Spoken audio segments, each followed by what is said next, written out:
Hello friends, welcome to the new episode of my channel. আমি অরিত্র। এখন আমরা কথা বলবো যে নুহাস হুমায়ুনের পেট কাটা শয়ের যে সেকেন্ড সিজন 2 বলে বলা হচ্ছে এটাকে, তো ওটা চরকিতে প্রথম এপিসোডটা চলে এসছে। প্রথম এপিসোডটা ব্যাপক লেগেছে আমার, ব্যাপক।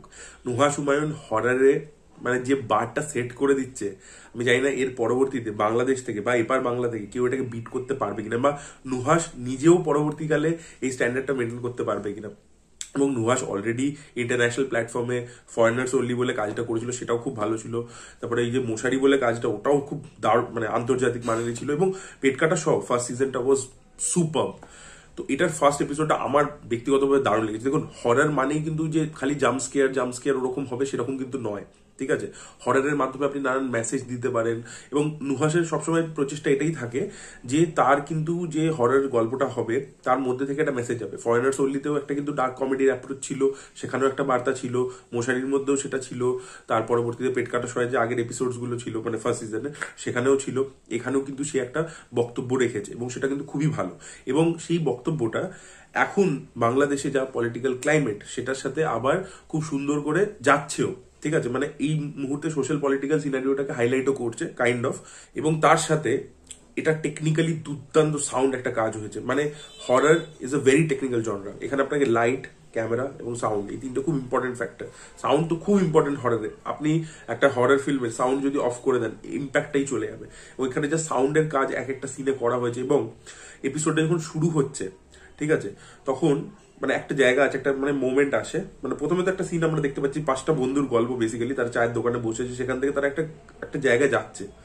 যাওয়ার পরবর্তীতে হট করে ব্ল্যাক হয়ে যায় পুরো, এবং আমরা পুরো জিনিসটা, পুরো যে ঘটনাটা ঘটে সেটা সাউন্ডের মারফত শুনতে পাই, কিছু দেখতে পাই না স্ক্রিনে। এবং সিরিজটা যেখানে শেষ হয় সেটা একদম কমপ্লিট সাইলেন্সে, মানে এপিসোডটা যেখানে শেষ হয় একদম কমপ্লিট সাইলেন্সে শেষ হয়। সেটার ইম্প্যাক্ট আপনি যে ভিজুয়ালটা দেখতে পাচ্ছেন, আর আপনার সাউন্ডটা একদম ফেন্ট একটা সাউন্ড দিয়ে চলছে, মানে ইম্প্যাক্টটাই অন্য লেভেলের। অডিও ভিজুয়ালটাকে নিয়ে এত ভালো খেলেছে দেখবার মতো, ওপেনিং সিন এবং লাস্ট সিন দুটোতে। এবং এখানে প্রতিটা হরর সিনকে যেভাবে ডিজাইন করা হয়েছে, মানে একটা কোনো ঘটনা ঘটছে, এই 5টা ক্যারেক্টার, 5টা বন্ধুর ক্যারেক্টার, গল্পটা একটু ছোট করে বলে দিই। মানে দেখুন, একটা এপিসোড, তার মধ্যে আর কি গল্প বলবো, বাট 5টা বন্ধু তারা একটা কোনো ঘটনা ঘটিয়েছে যেটার জন্য তাদের একটা গিল্ট হচ্ছে, ঠিক আছে। এবার এটা তাদের সাইকোলজিক্যাল ব্যাপার নাকি অ্যাকচুয়ালিতেই ভূত আছে, এই এই জিনিসটা একটা আপনাদের উপর ছেড়ে দিয়েছে। মানে কিছু জিনিস তো দেখাচ্ছে ভিজুয়ালি, কিন্তু তার আবার ফ্লিপ সাইডটাও দেখিয়ে দিচ্ছে যে কেন এটা করছে। মানে এটা কি আদৌ ভৌতিকই হচ্ছে পুরো জিনিসটা, নাকি পুরোটাই তাদের ব্রেনের মধ্যে, সেটা সেটা ক্লিয়ার এক্সপ্লেনেশন নেই। আপনি দুভাবেই জিনিসটাকে ইন্টারপ্রেট করতে পারেন, সেটাও একটা ভালো জিনিস। এই ওপেন অ্যাপ্রোচটা খুব ভালো লাগে আমার। আর এর সাথে যেটা হয়েছে যে প্রতিটা হরর সিন শুরু হচ্ছে, একটা সিন আছে, একটা ভাত খাওয়ার সিন আছে, শুরু হচ্ছে, আপনার দেখে মনে হবে কি এটা কোনো ফিলোসফিক্যাল একটা কনভারসেশন চলছে, একটা ইমোশনাল সিন হচ্ছে, একটা কোথাও ক্যারেক্টারটা গিয়ে একটা গিল্টের জায়গায় পৌঁছাচ্ছে, এরকম একটা সিন হিসেবে শুরু হয়। পরের মোমেন্টে সিনটা ছট করে চেঞ্জ হয়ে একটা হরর সিনে চেঞ্জ হয়ে যায়। দ্যাট ওয়াজ বিউটিফুল, ঠিক আছে।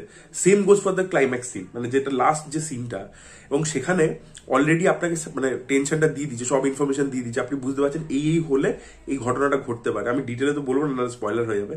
এবং সেখানে এবার ডিরেক্টরের কাছে চ্যালেঞ্জ হচ্ছে যে আপনাকে সব জানিয়ে দিয়েছে, এবং যে প্রোটাগনিস্ট সেই নিজেকে বাঁচাবার জন্য সব রকম ব্যবস্থা করছে, তাহলে কি করে এবার জিনিসটা হবে। সেখানে যেভাবে জিনিসটা ঘটে সেটা যথেষ্ট মজা দিতে পারে। এবং প্রতিটা ঘটনাই, প্রতিটা এই যে হরর সিনগুলোকে যেভাবে ডিজাইন করেছে, এবং কেন এই এপিসোডটার নাম ওয়াক্ত, কেন এই টাইমটার ব্যাপারে বলা হচ্ছে, সেই জিনিসটা খুব সুন্দর করে দেখিয়েছে। এবং এই বাজেটের তো একটা কনস্ট্রেন্ট তো থাকে, সেটা বাংলা, এবার বাংলার কাজ হোক ওপার বাজেটটাকে কিভাবে মানে প্রপার ইউটিলাইজেশন করতে, এখানে যেটা বললাম যে যেখানে ভিজুয়াল একটা দেখানোর ব্যাপার ছিল সেটাকে ভিজুয়ালি দেখায়নি, সাউন্ডের মাধ্যমে করে দিয়েছে। এখানে যদি আমি বলি যে আমরা জানি যে প্রস্থেটিকের কাজ, হলিউডের যে স্ট্যান্ডার্ডের প্রস্থেটিক হয় সেটা এখানে করা প্রবলেম বাজেটের জন্য, কিন্তু সেটাকে কিভাবে ম্যানেজ করব, সেই সিনটার ইম্প্যাক্টটা সেম রাখবো, কিন্তু how I will manage that, মানে সেই সেই জিনিসগুলো আমি আগে বলতে পারছি না, নাহলে স্পয়লার ফিল্ড ডিসকাশন হয়ে যাবে। মানে এত সুন্দর করে সেই জিনিসপত্রগুলোকে ম্যানেজ করে, অথচ একটা খুব সুন্দর গল্প বলেছে, এত ভালো লেগেছে আমার, মানে কি বলবো।